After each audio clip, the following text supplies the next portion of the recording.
With a membership of operators, management companies, and suppliers, the Canadian Business Aviation Association represents the multi-billion-dollar business aviation community in Canada, providing advocacy, leadership, business development, and industry support. Visit us online today to learn more about the benefits of membership.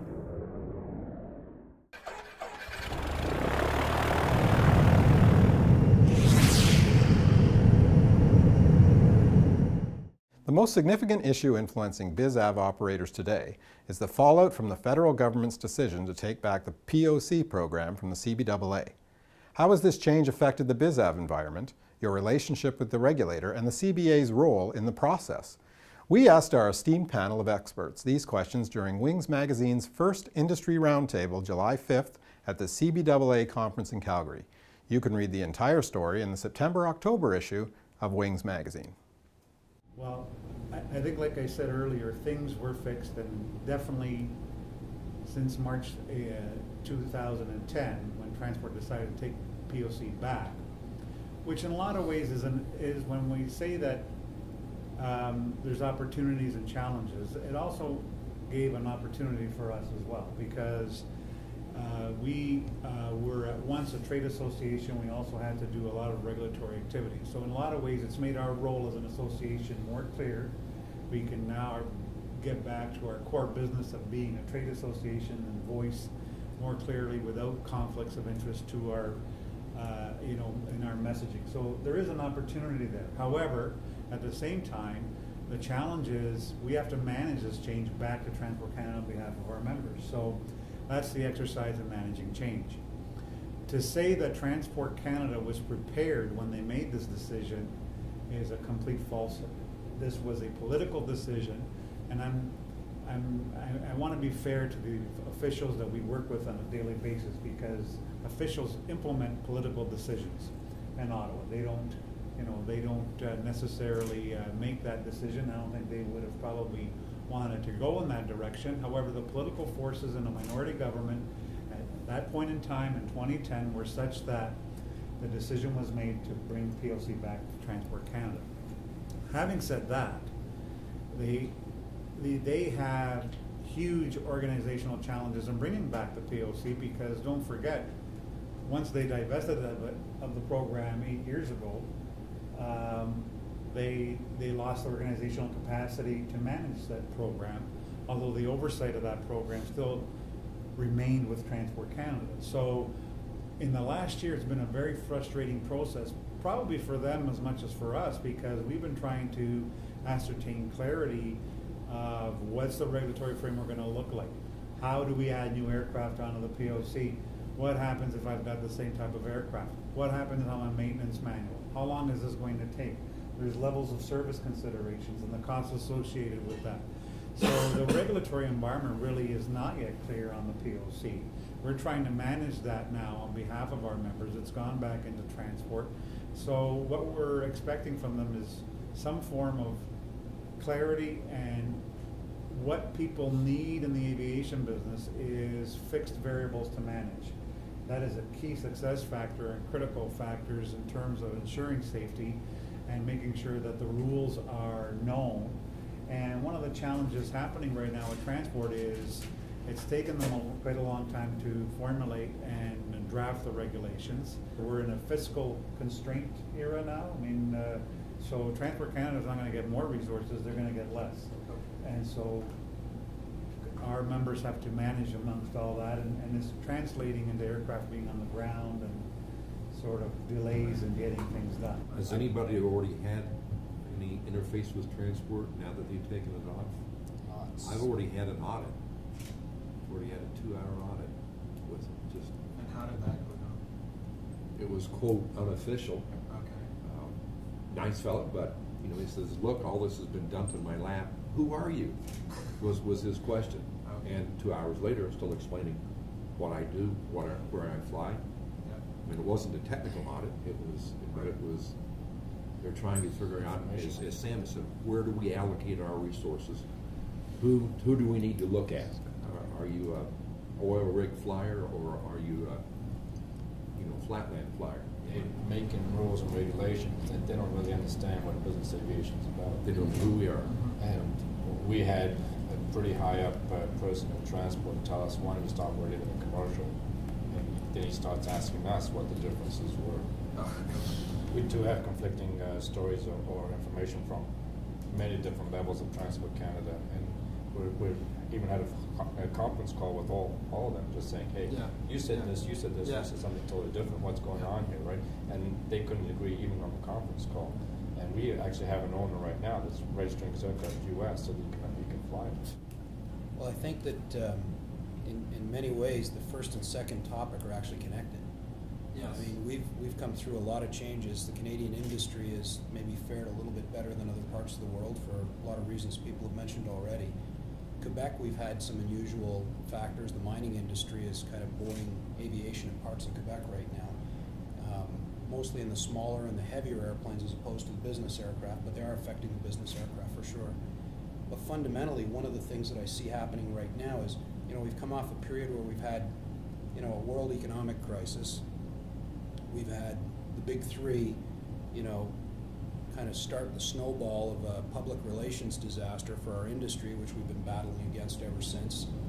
And then the transition with CBAA and the POC program, regardless of how it got kind of to where it fell apart, the reality is, I think the answer to the POC program right now is there isn't a program. Right. And the question that I think is important, or should be important in business aviation, is what's that really going to mean for the economy of our industry? At the moment, it's too early to really put any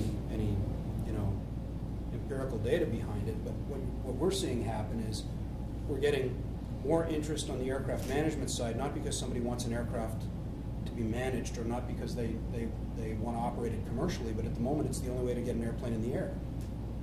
We can work with Transport Canada, they'll work with existing larger operators, especially if it's types that are familiar. You can get an airplane up and operating pretty quickly.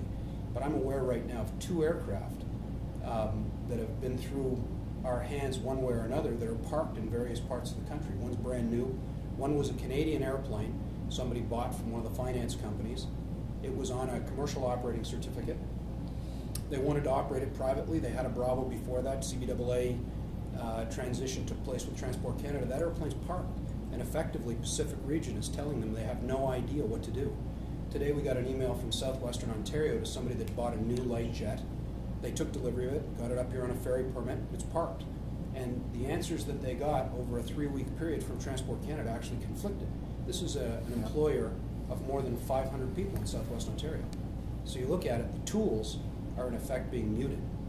So what's that going to do to the economy of our industry? The one thing that we had that was phenomenal with CBAA was service. You bought an airplane. Right. If you did a little bit of homework ahead of time, you could buy it Tuesday morning and fly it Tuesday afternoon. I mean, we're back. I remember, I think most people at this table would remember the old days of pre-POC time. It was typical as a Canadian operator that you buy an airplane and expect it to be on the ground for 3 months. Right. At least you expected it. Right. I think one of the most interesting or frustrating thing that through this whole transition period is a phone call with some senior officials, and they were to be providing oversight to the CBAA all along, and one of the delays that they said they had was before they can do this transition, they had to find out who we were.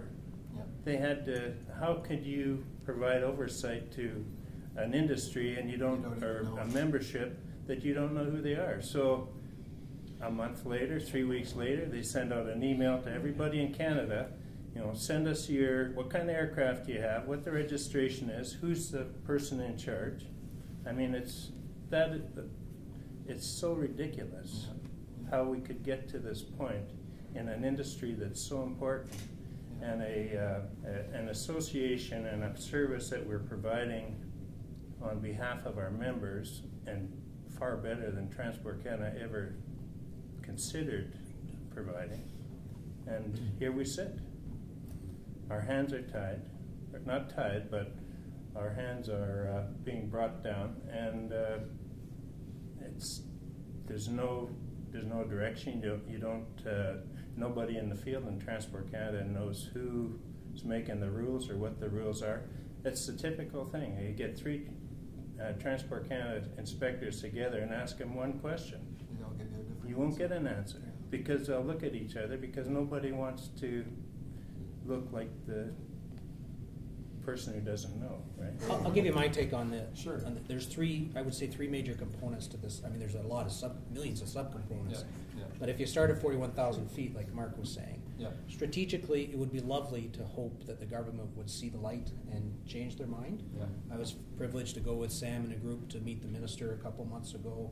The welcome was, we're not going backwards. Yeah. This was Mr. Strahl when he was the minister. Okay. Yeah. He says, we can't go backwards, so let's work forward. So there was no interest to even open that door, and every discussion we've had has been the same.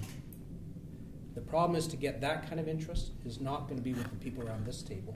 Okay. It's going to be with people at a much higher level who really don't want the picture of the airplane on the front page of the newspaper either. Yeah. So I think we've got a real challenge trying to get that upswell of enthusiasm to say this is crap, let's fix it. I'd love to say it could happen, but I'm not counting on it. The second tier for me is the day-to-day stuff. We've been working with Transport a lot.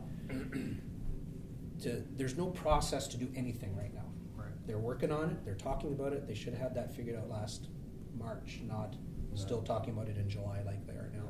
So the day-to-day, how do we get stuff done is still completely unknown, and as everybody's saying, there's a million opinions out there. There's also a huge lack of resources, and when you do get someone who's interested, they'll say, well, do you want me to work on your MEL or do you want me to work on this POC change? Because I can't do both. Or they'll throw in an airline, we're working on something with an airline or something. So they really don't know who we are and what we do. They've got no guidance.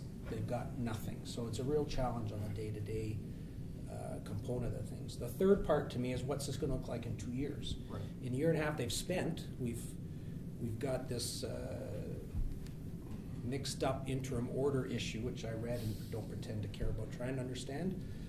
They're talking about releasing in Gazette 1 in September-ish the new 604. There's huge issues around what's that going to look like, because if it's just going to be 704 minus, we've not gained anything. We've stepped hugely backwards. And the people building this, I really don't think know what we're doing. Right. So there are three completely different battles. You know, yes, I'd like to say there's a big picture that we can make this go away. I'm not holding my breath. Most of us are living the day-to-day and have to fight for it every inch of the way today. And I'm very concerned what this is going to look like someday. Right. And I don't know who's, I mean, well, obviously, we're itching to see it, and we'll have a huge review of that, and we'll all be a part of trying to hopefully cut it in half and say this is not really relevant. At the end of the day, this is a very safe and efficient sector of the aviation industry that does not need a lot of ridiculous oversight, and yet here we are.